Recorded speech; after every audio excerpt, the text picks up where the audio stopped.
আসসালামু আলাইকুম। দূর দূরান্ত থেকে যে আমার এই ভিডিওটি দেখছেন সবাইকে অসংখ্য ধন্যবাদ।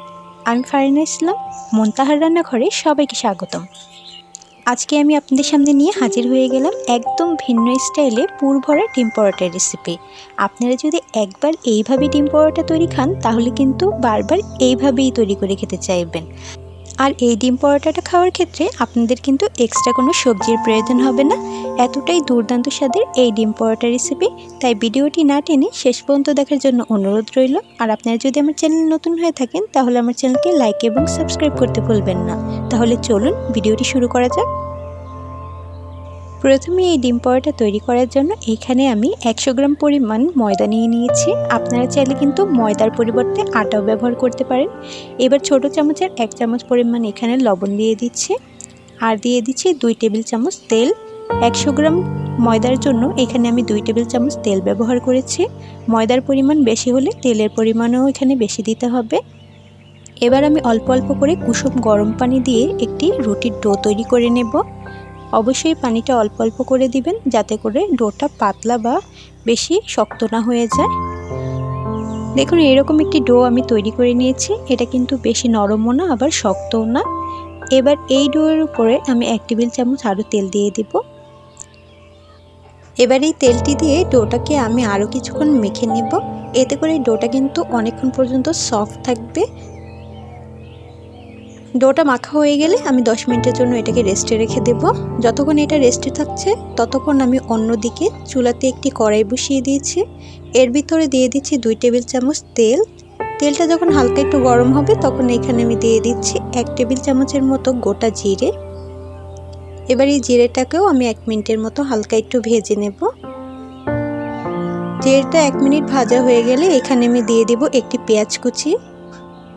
পেঁয়াজটিকেও আমি একটু ভেজে নেব। চুলার আঁচটি এই পর্যায়ে মিডিয়াম টু লোতেই রাখবেন। এবার এখানে আমি দিয়ে দিচ্ছি একটি কাঁচামরিচ কুচি, আর দিয়ে দেব 1 টেবিল চামচ চিলি ফ্লেক্স। ঝালটা আপনারা আপনাদের পছন্দ অনুযায়ী কম বা বেশি করে নিতে পারেন। এবার এর মধ্যে দিয়ে দিচ্ছি ছোট চামচের 1 চামচ লবণ, আর 1/4 চামচ এখানে দিয়ে দেব আমি হলুদের গুঁড়া। দিয়ে এই মিশ্রণগুলোকে 1 মিনিটের মতো একটু ভেজে নেব। তারপরে এখানে সেদ্ধ করে রাখা 2টি আলু আমি দিয়ে দিচ্ছি। এবার আলুটাকে 2-3 মিনিটের মতো এইভাবে নেড়েচেড়ে একটু ভেজে নিতে হবে। 2-1 মিনিট ভাজা হয়ে গেলে এইখানে আমি একটি ম্যাজিক মশলার প্যাকেটের অর্ধেকটা দিয়ে দিচ্ছি। আপনারা যদি আলুর পরিমাণ বেশি নেন তাহলে পুরো প্যাকেটটা ইউজ করবেন।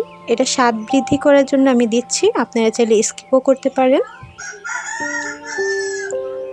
এবার এইখানে আমি 1 টেবিল চামচ দিয়ে দিচ্ছি বাদাম কুচি। এই বাদামগুলো দিলে কিন্তু এই আলুর পুরের স্বাদটা অনেক গুণই বেড়ে যায়। আর দিয়ে দিব কিছুটা পরিমাণ ধনেপাতা কুচি। চাইলে আপনারা বাদামটা স্কিপ করতে পারেন। এবার সবগুলো উপকরণকে ভালো করে মিশিয়ে 2-1 মিনিটের মতো ভেজে তারপরে চুলা থেকে নামিয়ে নেব। ফিরে এলাম 10 মিনিট পর। দেখুন আমার ডোটা কতটা সুন্দর নরম হয়েছে। এবার এই ডোয়ের থেকে আমি 4টি লেচি কেটে নিচ্ছি। আপনারা চাইলে আরও কম বা বেশি নিতে পারেন। এবার এই লেচিগুলোকে আমি এইভাবে টেনে টেনে একটু বলের মতো শেপ করে নেব। এভাবে একটু টেনে রাউন্ড করে শেপ করে নেব। সবগুলো লেচিকেই আমি একইভাবে বলের মতো তৈরি করে নেব। এই তো আমার সবগুলো লেচি এভাবে তৈরি করা হয়ে গেছে। এবার এখান থেকে একটি লেচি আমি ফিরের উপরে নিয়ে নিচ্ছি। এরপর এর উপরে কিছুটা পরিমাণ ময়দা ছিটিয়ে আমি রুটির মতো বেলে নেব। যেভাবে নর্মালি আমরা রুটি বেলি ওই রকমই বেলতে হবে। একেবারে পাতলাও না আবার মোটাও রাখা যাবে না। আপনারা কিন্তু দেখে বুঝতে পারছেন আমি রুটিটা কতটা পাতলা বা মোটা রেখেছি। এবার এই রুটির মাঝ বরাবর আমি 2 টেবিল চামচ আলুর পুরটা দিয়ে দিচ্ছি। একটু চারপাশ থেকে আমি ছড়িয়ে দিচ্ছি। এবার হাতের মধ্যে আমি কিছুটা পরিমাণ পানি নিয়ে রুটির চারপাশে ব্রাশ করে নেব। এতে করে যখন আপনারা রুটিটা ভাঁজ করবেন তখন এটা খুলে যাবে না। এবার আমি এক পাশ থেকে এইভাবে ভাঁজ দিয়ে চেপে চেপে আটকে দিচ্ছি। একটু ফলো করলেই আপনারা বুঝতে পারবেন আমি কিভাবে ভাঁজটা দিয়েছি।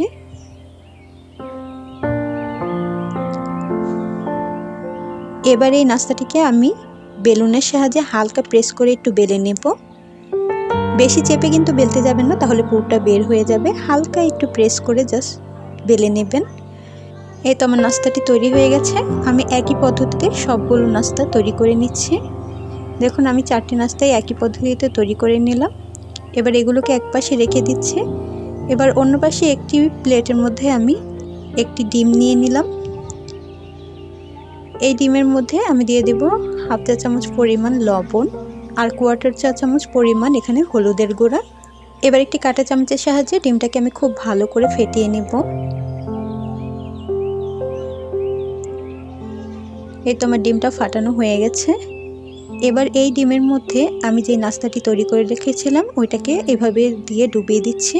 এবার এটাকে ভাজতে আমি চুলায় চলে যাব।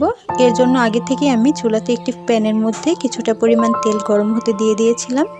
এবার এক এক করে ডিমের মধ্যে এভাবে নাস্তাগুলো ডুবিয়ে আমি তেলের মধ্যে ছেড়ে দেব। এবার নাস্তাটির এক পাশ ভাজা হয়ে গেলে এভাবে উল্টে পাল্টে নাস্তাগুলোকে আমি অনবরত ভেজে নেব। চুলার আঁচটি এই পর্যায়ে মিডিয়াম টু লোতে রাখবেন, না হলে কিন্তু নাস্তাগুলো ভেতর থেকে কাঁচাই থেকে যাবে। যতক্ষণ না সুন্দর একটি ক্রিস্পি এবং ব্রাউন কালার চলে আসছে ততক্ষণ পর্যন্ত উল্টে পাল্টে এভাবে ভেজে নেবেন। দেখুন আমার নাস্তাগুলো তৈরি হয়ে গেছে। এবার আমি এগুলোকে নামিয়ে নিচ্ছি আর একই পদ্ধতিতে সবগুলো নাস্তাই ভেজে নেব। তৈরি হয়ে গেল মজাদার পুর ভরা ডিম পরোটা রেসিপি। অল্প সময়ে এবং অল্প কিছু উপকরণের মাধ্যমে আপনাদের কিন্তু ঝটপট আমি ভিন্নভাবে এই ডিম পরোটা রেসিপিটি তৈরি করে দেখানোর চেষ্টা করলাম।